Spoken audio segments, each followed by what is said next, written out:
In the wise words of Aaron Rodgers, everyone just needs to relax. Yes, the Buffalo Bills were pummeled by the Ravens, but things will be just fine, everybody. They're 3-1, the division more winnable than ever. Stevie Johnson, are you with me? Yeah, I'm definitely with you, brother. It's pretty tough what we had to see last Sunday night, but I mean, it is what it is. With a team like the Baltimore Ravens running up and down the field, I mean, Derrick Henry started the game off with an 87-yard touchdown, and that kind of showed what the day was going to be like. And I'm also with you with not panicking. I'm not pressing the panic button just yet. Honestly, and I'm Stevie and Davis can chime in on this as former players. This game is about matchups more than anything, is it not? And the Ravens, their strength, Derrick Henry's bigger than some of the Bills linemen, and they took advantage of a small Bills front four and an injured linebacking core and just pounded them, and it was a matchup nightmare. And when they potentially meet later in the playoffs, Bills will have Bernard back, they'll have Milano back, and I think that matchup isn't there. So I think I'm with you, Aaron. Relax. It was just a bad matchup for Buffalo on Sunday. Yeah, I agree with that. I'm sure you're right. It's a game of matchups. It's a league of matchups. But we knew all along, and I'm not panicking with the Buffalo Bills as long as they get those key pieces back. I mean, if you have the lineup you have right now today, and you go into the AFC Championship game against the Ravens, it's not a one-off. You'll get smashed again. The Ravens will run through you again if you have the same lineup you had today or this week. But for Bills fans, we understand that they understand that that's not the lineup that's likely going to be there. So that's why there's not a huge level of panic in me. It's a really fascinating spot for the Buffalo Bills in that, you're right, they were out physical. They were out everythinged by Baltimore from start to finish. The 87-yarder was so deflating. Some of the decisions made by Buffalo as well offensively, I didn't like not going for it in 4th and 2. I didn't like the trick play. I'm not sure anybody on the planet liked the trick play, but I think it was there for Buffalo at times, especially early in the second half, Stevie, and I think you're with me in that trick play maybe goes the other way, and all of a sudden it's the Bills we're talking about with this incredible comeback win as opposed to the beatdown in Baltimore. Indeed, and that's why I don't really mind the call given the situation. You know, they was down by a lot in the sense of they're getting buried, though. They're not only just down by these points. Derrick Henry, every time he touched the ball, it seemed like somebody was getting hurt. He was averaging at least 6.4 yards per rush. And it was like it was time for that or something to spark the Bills offense, because in the trenches we were kind of losing, I would say. So when we did try to trick play, it didn't work and it looked bad, but it wasn't the end of the world for them. I'm with Davis when I say this group wasn't the group that you'll be going to war in the playoffs with, given that the injuries will be better and the guys will come back. What we saw was some great effort, and that's what we've seen from week one or from preseason all the way through now. Guys playing, filling in roles and playing with great effort. So that's good to see. But we all know that there's another level that you have to play at when you're playing against a 2-time MVP, a 6'3", 250-pound monster in Derrick Henry. You can't play average. You got to play different. And those guys that's coming back, they already know that level of skill that you got to take to take those teams down. That's what makes me mad about some of the overreaction. Like, this is the Ravens. The Ravens were the best team in football, arguably, last year. And maybe if they would have ran the ball against the Chiefs in the AFC Championship game, they win that game, or Zay Flowers doesn't fumble. But you're in Baltimore. That's a really tough place to play. And like, yeah, the nature in which you got beat down, sure. But before that trick play, in my mind, I'm like, is it time to in-game the Bills? Am I going to FanDuel now and looking at the line? Because momentum is sort of going that way. So I guess my question is, is this it's strictly roster? Because I don't think it's a one-off. I know some folks saying some games just go like that sometimes. Sometimes it be like that. You get off to a rough start, you're on the road, and it just snowballs, and yeah, that's it. I don't think that's the case. I think this Bills roster right now, currently, and they've been able to overcome weaker rosters over the last few years. I've been saying it, you've heard me for a month now. Their linebacking core, their safeties aren't good enough. And you watch, all due respect to DeMar Hamlin and his story, he's not good enough to be out there as you could starting. See the speed on that angle, too. The speed, the size, he doesn't have it. I mean, that is what it is. He's a special team player, and that's great. And same with Balen Spector. He's a tough guy. I appreciate his effort. He's got short arms. He's got a skinny lower body. He's not able to handle the best backs in the league. That's why he's a 7th-round pick. he could be a great fill-in player, and he's great on your special teams. But the roster the Bills have right now with, I always say this, subpar talent, if those guys get injured, they're not good enough to win, and that's the reality of it. So some good news for this week. Terrell Bernard practiced Wednesday, limited practice. Taron Johnson, limited participant in practice Wednesday. By the time we're taping this, we don't know what the practice report is, but it seems optimistic that we could see one. Bernard maybe plays this week. So him coming back will be huge. Obviously, we know Milano later to the year, but I think the matchup with Houston is what's most important. Houston over the last 3 weeks, second worst rushing team in the NFL. So this isn't a team that's going to go and try to pound you into submission like Baltimore did, and you can rely more on your secondary, which I think the matchup suits the Bills more this week for the Texans game. Is the matchup against Houston? I thought it was just Stefon Diggs who played for the Texans. I didn't realize anybody else was out there. And, I mean, this is the most hyped game of the year. I would argue, beyond just Bills fans being interested in the Diggs versus Allen, Diggs versus Buffalo, I mean, it's going to be really intriguing. But I'm totally with you. The way that Houston hasn't been able to run the ball with Joe Mixon hurt, Akers out there, like there's not a lot of action out of the backfield. I think that's advantageous for Buffalo. And also the way that Houston really struggles offensively against the zone, Davis. And we know how Buffalo plays zone almost as much as anybody in the NFL. CJ Stroud, 25th in completion percentage this year against zone defenses. Maybe that's something that Buffalo could look to exploit against the Houston offense. Beyond Diggs, we know Nico Collins, one of the best receivers in the game. Tank Dell will be back in the lineup. There's a lot to be worried about if you're Buffalo on the defensive side of the ball. Yep, it's a good matchup for Buffalo in the matchup because you look at what Houston does well. They need to protect because they throw the ball excellent. Obviously we know that, but they need to protect, and the Bills don't blitz, and they haven't been getting pressure. If the Bills can get pressure and somehow get CJ off his spot, I feel good about the Bills defense because look, if they can get to the quarterback, they're a good defense because I think they have the pieces back there to play zone and be, they are great with their drops. They're great with their communication. They're excellent in zone when need be. Stefon Diggs, the 4th most receiving yards in Buffalo Bills history. So why don't we go to the guy with the 9th most receiving yards in Buffalo Bills history, and Stevie Johnson. What type of emotions are you expecting from Stefon Diggs? And frankly, what type of performance are you expecting for him against his former team in Buffalo? You know what? It's a great situation for Stefon Diggs, to be honest. He's with a quarterback that knows how to feed playmakers. You know, when you think about C.J. Stroud, who did he have in college? He had Marvin Harrison Jr. So what did he do? He fed him. He had Olave. What did he do? Fed him. With this day and age of how entertainment is going and, social media, I know that they're going to go out and try to get the win, but they know there's an extra chip on their shoulder for Stefon Diggs. They want to make him happy and welcomed in Houston. Coming to play, they playing against the Buffalo Bills, his former team. I think they're going to try to push the issue a little bit more in the first half. We'll see how things go later on, how it play out. But I think they're going to try to do something special in the first half just to show that Stefon Diggs is solidified as a Houston Texan. So I'm looking forward to seeing this game. I completely agree with Stevie, and we'll get to that later in our best bet. I think they force feed Diggs early just to kind of get him comfortable and be like a quick little pass the line of scrimmage, get the ball in his hands just to get him feeling comfortable. But Davis, I got something for you because Allen, 121.8 passer rating against man coverage in 2024, 4th best in the NFL. Houston plays the 6th highest amount of man coverage in the NFL. Are you confident in these Bills receivers being able to get open against man coverage? The two outside guys for Houston are really good. They're cover guys. They're really good playmakers, at least. Both have pretty good ball skills, and both are Lassiter's a good. We know what Stingley does. Lassiter's also pretty aggressive and takes his shots. I don't mind the matchup. Their nickel, I can't think of his name right now, but he's a guy that you can go after. Look, I don't think there's any receiver, and I say this all the time, and no disrespect. I know we talked about it, Stevie. You guys were messing with me last week.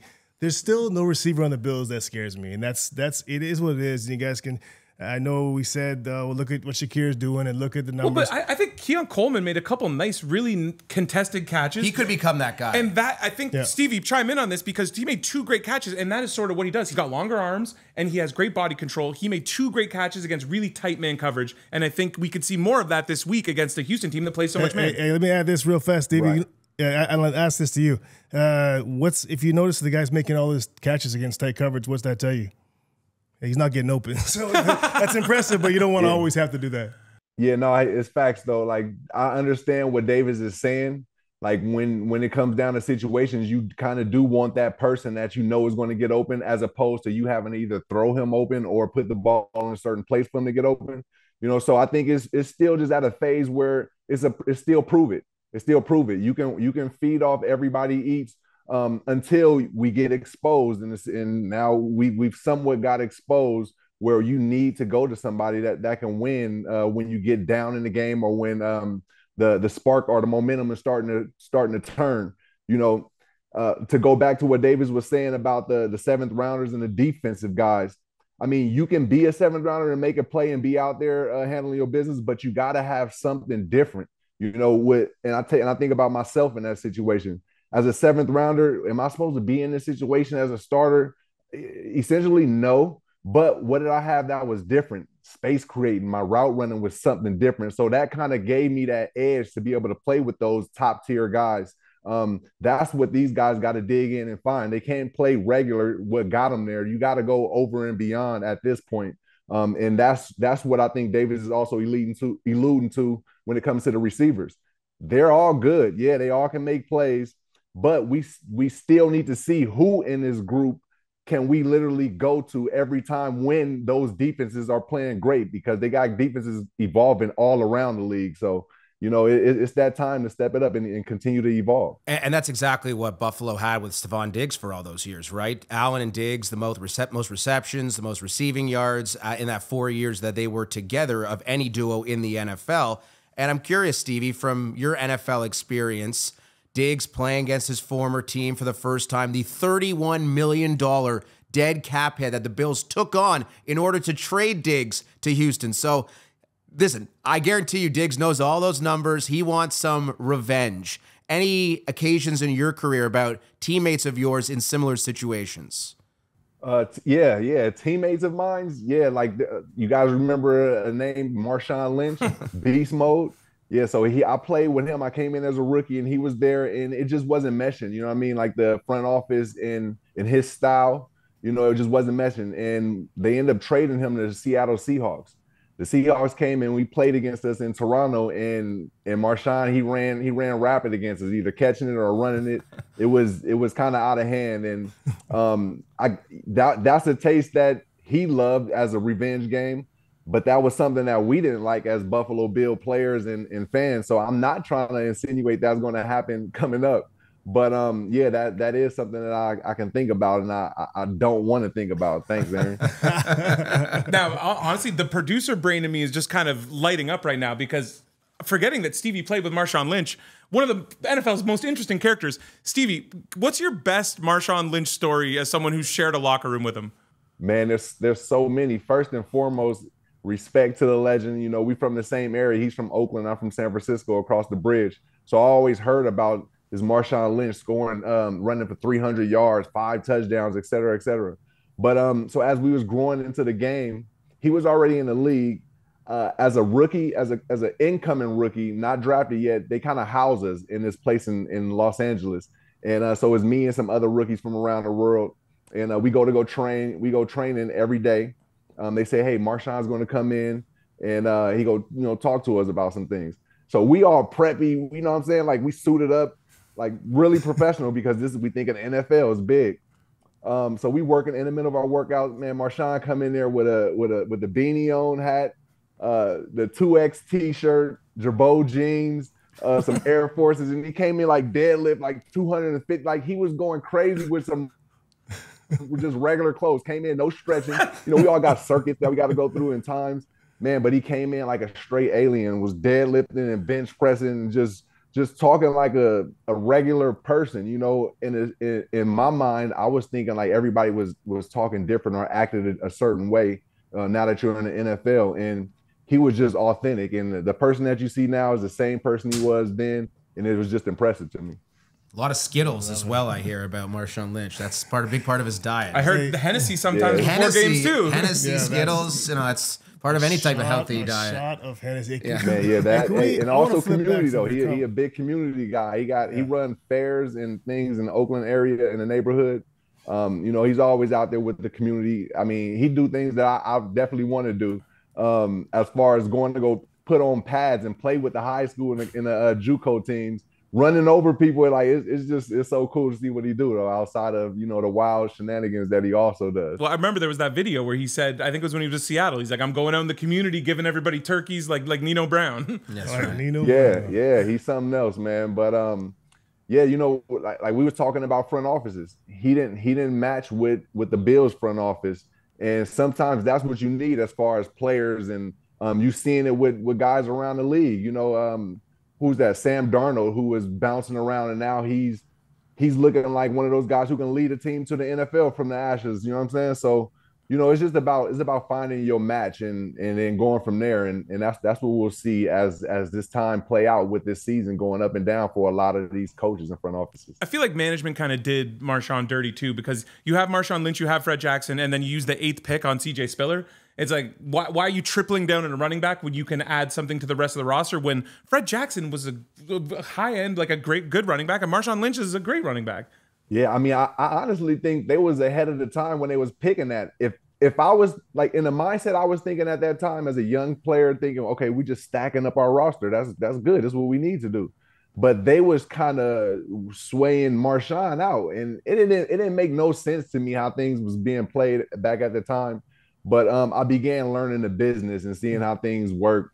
And it was kind of unfair to the fans because the fans actually loved Marshawn and what he brought to the team as far as connection, which ended up trickling to me, having that connection with the fans and the players and things like that. But again, I meshed with that coaching staff that he didn't. So it just all comes down to it's a lot of things to be successful in the league. So, we kind of take it for granted to see all these success stories. And when we see players fail for like one season, we're kind of quick to get rid of them, but we shouldn't. You know what I mean? We just got to let them play out in another situation. And that's how it goes sometimes. Steve, you talked about disconnects between front offices and players. I think there's clearly one right now with the Vegas Raiders and Davante Adams. And I mean, it seems essentially a lock that Adams will be traded at some point before the deadline. Is there one team that really stands out to you as the team to trade for Davante Adams? Yes, no doubt in my mind. The Buffalo Bills. I want to stack the Bills with everybody, but to be honest, I'm going to go with Aaron Rodgers and the New York Jets for sure. That team, well, not even going to say that team, what Aaron Rodgers and Davante Adams have done already, let's say there's 68 touchdowns between them two. Over 8,000 yards. You know what I'm saying? So you now have the opportunity to go back to something special like that. I think you take advantage of it right now, even though you can go to maybe a Kansas City Chiefs team. You can go anywhere you want. But I put myself in his shoes now when Fitzmagic got sent away. And then Fitz went to New York, and then I ended up going elsewhere. And it was a moment where we could have been together again. And it's like, do you take that chance or do you not? And as somebody who we end up going opposite ways, I would say take that chance and go back to him. So I'm hoping to see Davante Adams and Aaron Rodgers connect again, just on that greatness level, in more competition. Yeah. But as a Bills fan, I hope we go somewhere in the NFC. Somewhere in the NFC. Honestly, and this has been talked about since the summer when they said he's gonna end up on the Jets. And I guess, yeah, if you're Davante Adams, why wouldn't you value that relationship you already have with Rodgers? From a Bills perspective, hey man, we've seen like Big Baller Bean has created cap magic out of nowhere many a times, but their cap space situation right now, I think they have about just around $4 million in cap space. If you wait till the deadline, you'd have to. No one knows how the NFL salary cap works. It's just hocus pocus. Restructuring. Yeah, like turn something into a that. bonus. It seems like the Jets makes the most sense. Where I want to see him go as a Bills fan, I want to see him go to the NFC. Like Washington. Commanders would be amazing. Washington. Yeah. That's like the way that Jaden Daniels has performed, and I get it. They're 3-1. They're inexperienced, but what a ballsy move that would be by the Commanders. Give Jaden Daniels that bona fide number one alongside Terry McLaurin, and go for it. What, the NFC is this conference that can't be won? Look at the NFC East, Davis. I mean, Dallas, Philadelphia. I mean, not a lot there. So, yeah, I think that there's something to that for sure. Yeah, I agree. That's why you take a shot. It's teams that are close and one piece might get them over and have that window now because Davante is obviously not a guy that's going to be, your 3-year plan. He's a filler piece coming in right now. You know who else? Possibly Pittsburgh. That's what I was only gonna because say, of where for how they They started wanted off. Ayuk. They got were rid ready of, to pay okay, for there you Ayuk. go. They got rid of Deontay. Now they have some room, and they started off. They're 3-1. They have a legit shot there. So I like Pittsburgh. I like Washington. I like Buffalo. Okay, let me throw back to this real fast. This is why it's my pitch for Buffalo to go ahead and try to find Davante or find room for Davante. If in a game where things are crucial, this goes back to the same thing that everyone eats mantra. In a game where you're not sure where to go, you're trying to figure out where you can go, where you can eat, and you don't know where to go. That's a guy you automatically, if they don't double team him, you can go there every single time. It's predetermined. If you have a number one guy like that, and that's why I think Steph's a big loss. Obviously, now they've proven that they can play without him, but you saw it last week. You see when you're running the offense, you're getting pressure on, you don't know where to go.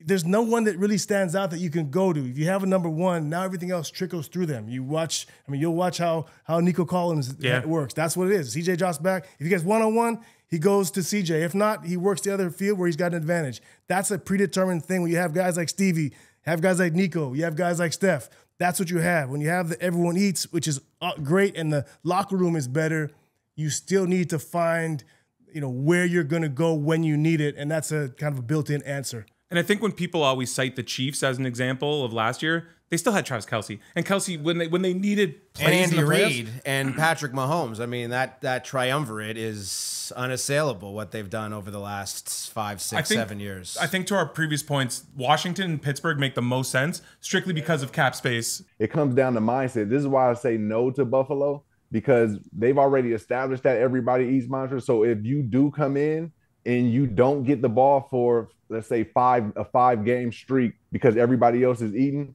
are you going to still have that same energy, or are you going to be injured, like what we're seeing now?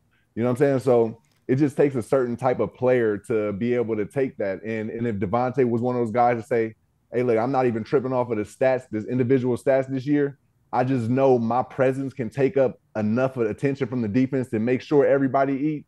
And I can take on all these questions as far as the media telling me, hey, my numbers are down, and all those extra pressures. It's a double entendre out here with or triple entendre when it comes down to being a number one receiver. It is so much you got to play into it.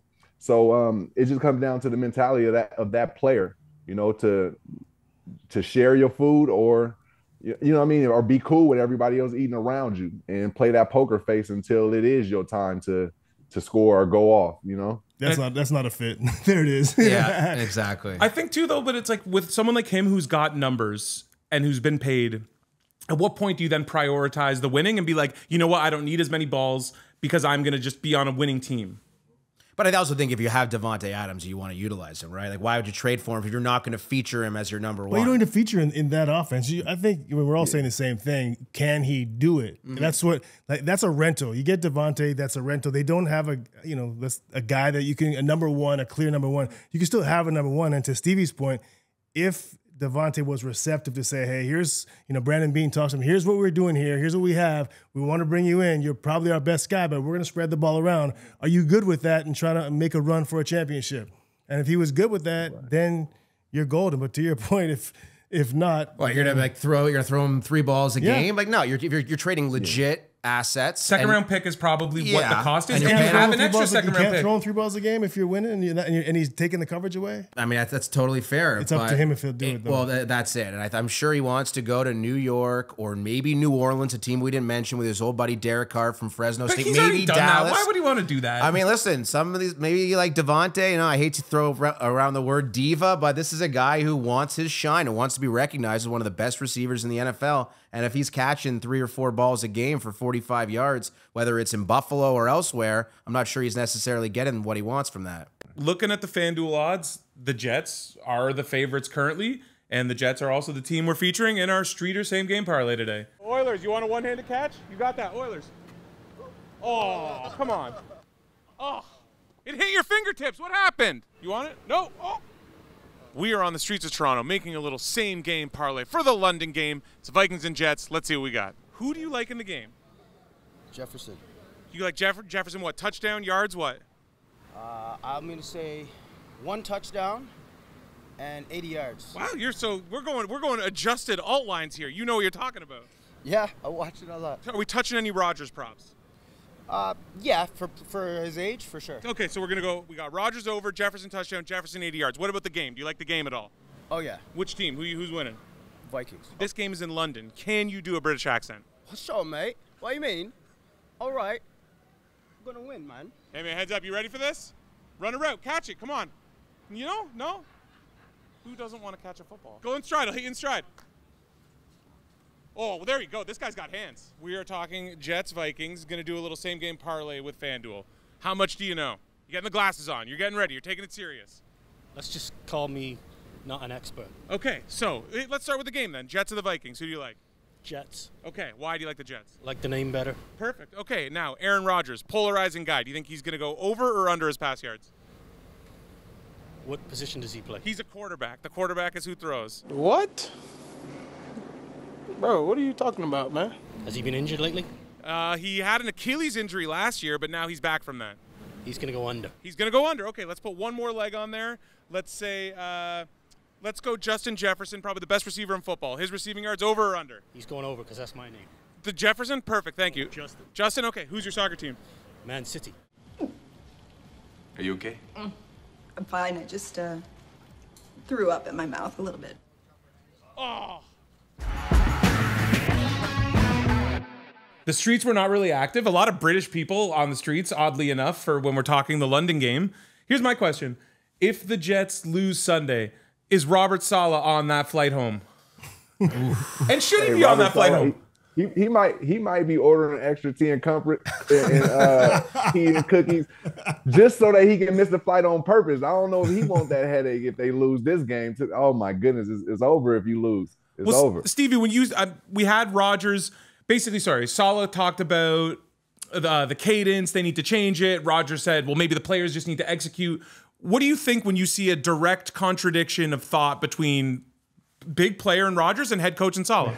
Look, you're gonna have to go with Aaron Rodgers. So if he don't get this win or he don't get Davante Adams, he may be the next one aside from those guys in Miami, that front office in Miami, to be gone. Desperation. And I know it's crazy to think about the Jets as a team that is Super Bowl or bust, but they are. Aaron Rodgers is 40. And once he's gone, and there's no guarantees that he's going to be around next year, the year after, that's why I think it's so imperative that the Jets get Davante Adams. And if Saleh is the fall guy and they can find someone else to come in and change what they've got going on, especially offensively, I don't think it's Saleh who would be out personally. I think it would be Hackett who'd be out before Saleh, because that offense, oof, man, I don't know. This is all stuff we knew before the season. You're right. Like, everybody was talking about the Jets as a Super Bowl contender, and I remember we did our pilot rehearsal episode. Me and Stevie were both anti-Jets. I know me too. Me too. I was anti-Jets that day. If this is a team that has a Super Bowl window for right now, why did Robert Saleh not lose his job going into this? When you have someone like Mike Vrabel or someone like Bill Belichick who are looking for jobs, if your Super Bowl window's now, why did Saleh come into this year as the head coach of the Jets? Totally reasonable question. The way that it's gone so far, yeah, it's very fair to ask that. Now, what if the Jets beat Minnesota on Sunday? What if the Jets beat Buffalo the following Monday? We're asking a very different question then. Remember, it's Coach the of the year as opposed to is he getting fired? So it's also, you said it's the offense that struggled, and Robert Saleh's a defensive guy, so that might answer the question. Right or wrong, that might answer the question because it's the problems have lied with the offense. I think though you're the head coach. You have Nate Hackett. I know that's Rodgers' guy, but if the person who you have as your offensive coordinator is not working, then you need to make a decision as a head coach. Ultimately, it's got to fall on you. Who has more power, Aaron Rodgers or Robert Saleh? And I think that's it. I think Rodgers has more power, and that's the issue. And that's why Hackett's there. So it's not, again, Woody Johnson looks at it and says it's not Robert Saleh. It's Aaron Rodgers who brought Hackett here. How many more times do we have to see something happen between Rodgers and Saleh, though? And it seems we saw the pushback hug the week before. I know you're kind of rolling your eyes at me as a former player. I didn't buy the push. I thought the push was fine. I thought that was them just messing around. I didn't think there was an issue there. But everyone can interpret that their own way. I know there's a bunch of different opinions. I mean, they need to just let Rodgers be like LeBron. Sign who he need, because you got Aaron Rodgers, like you said, is 40 years old.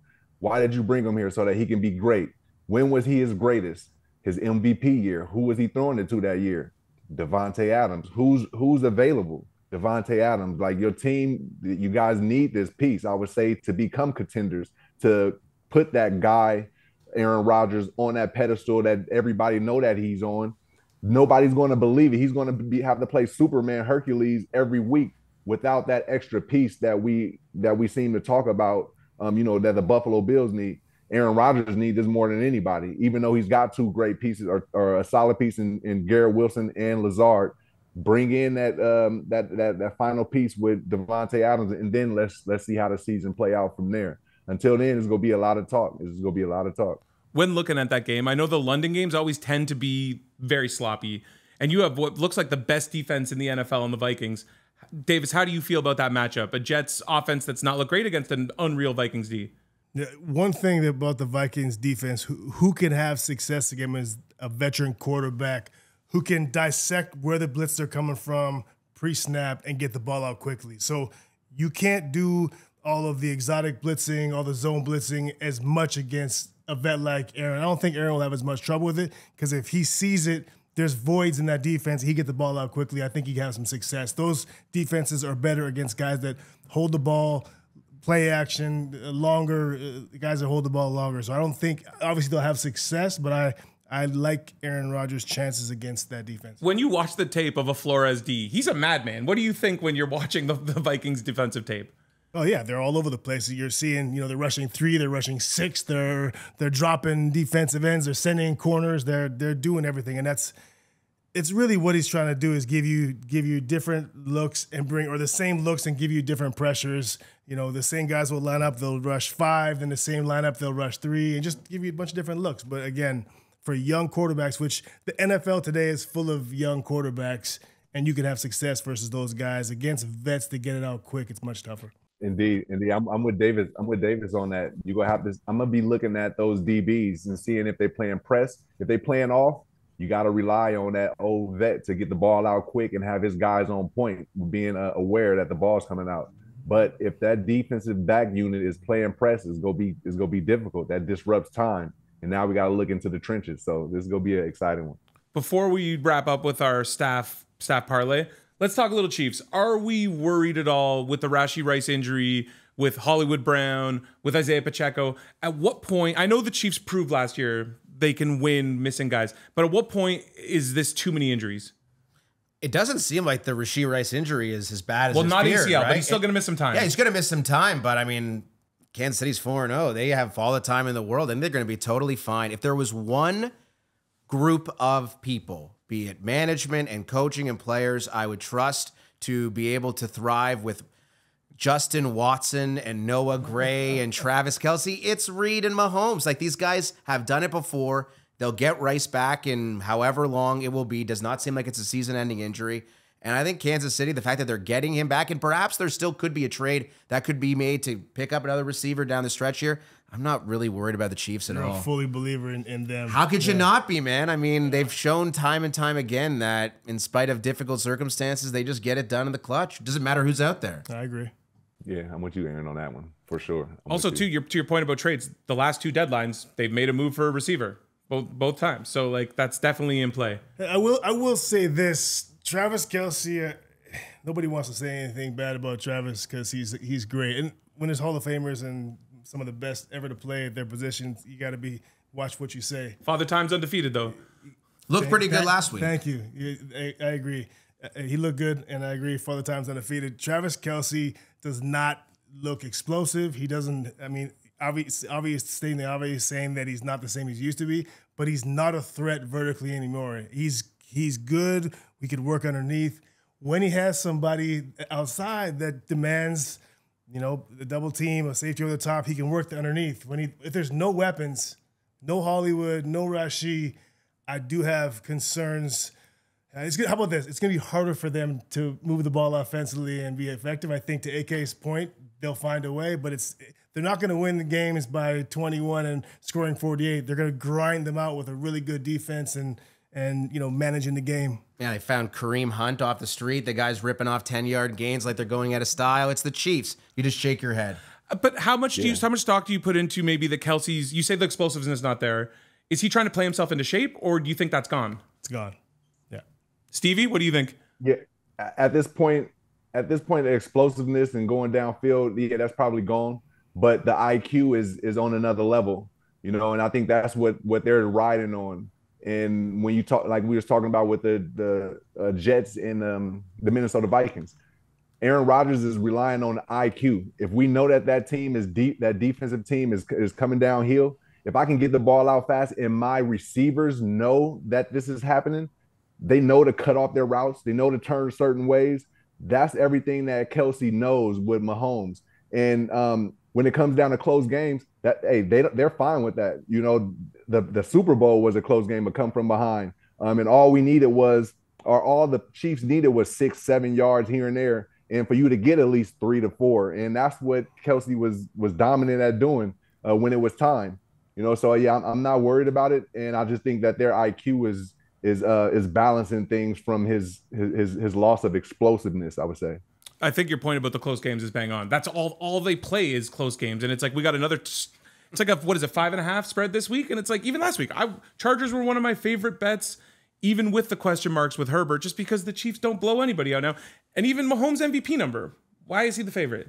That's a fair question. Probably because they'll go 17-0. That's probably the reason. But no, I'm totally with you. And yeah, the offensive numbers for Mahomes have not been extraordinary by any stretch. Although league-wide numbers are way down across the board. But he can still get it cooking. Those will pick up. They will. But I mean, if let's say Rice misses an extended period of time, I don't know where the 300+ yard passing games are coming from Patrick Mahomes right now. So I wouldn't be looking at him to win MVP in the slightest. Not really interesting to me. My money's on Allen, and it'll stay on Allen. All right, Stevie, it's your time to shine with your Why So Serious villain of the week. Why so serious? Yeah, so my Why So Serious villain of the week this week is going to come from 2 players, Lamar Jackson and Derrick Henry. Last week, I didn't give them enough respect. So this week, I'm going to give them all the respect. I'm going to say those 2 guys are going to come in and ruin the day and wreck the day in Cincinnati and destroy them. Right now, they have 881 rushing yards combined, 859 passing yards. That's 6.4 rushing yards per rush, 7.9 per pass. That's a balanced team. Plus, with the swagger and the style that they have and the confidence that they playing on, I think they come in to wreck the day in Cincinnati for sure. If the Bengals lose, are they done? Pretty yeah, they already done. The AFC is too tough. That'd be 1-4 if they were to lose. Tough. I think they're already the defense done. just oof. That's what I'd be more concerned about as opposed to like Jamar Chase is going to eat. T. Higgins back healthy. I like the ground game for the most part with Moss and Brown, good Canadian boy, but the defense does not look like it did with my guy Lou. Yeah, Big Lou, what happened? What happened, Big Lou? Lou Apparently has lost his magic touch. All right, let's close it out with our staff parlay. Last week, I was the one who let us down. Aaron, I actually tailed your bet, so at cash, maybe easy cash. It was Tony like Pollard by far a cash. Yeah, yeah. Andy got a little garbage time touchdown to help us win our fantasy matchups on a late 4th down that didn't mean anything. But AK, what do you got? What's your bet of the week for the staff? So I bought low on Tony Pollard last week. I'm buying low on Amari Cooper this week. This is a guy with 8 or more targets in each of the 4 games for Cleveland. And I get it, Deshaun Watson not even close to what he used to be, but Amari Cooper is the featured player in that offense. A matchup against Washington, I really like a team that's given up a lot through the air to number 1 receivers. Cooper's has had the most drops of any receiver in the NFL with 8. I don't think that's a sustainable number. This is a sure-handed guy, a stud number 1. I think he goes well over 50.5 receiving yards this week. I will stick with the receiver, and I kind of teased it earlier. Stefon Diggs over 4.5 receptions. Ooh. We talked about it early. This guy's coming in. Everybody in that Houston locker room knows that what this game means to him. I think they're going to try to force feed him early, get him into a groove. Wouldn't surprise me of the first 10 plays, he's seeing 3 targets just to kind of get him in that zone. Stevie, what's your leg for our parlay here? And mine is going to be the Minnesota Vikings over the New York Jets. I put out a word to my Bills backers out in UK. Told them whenever you see Aaron and those Jets, fill them up with all the tea and crumpets so that they can come out slow. You know how jet lag is.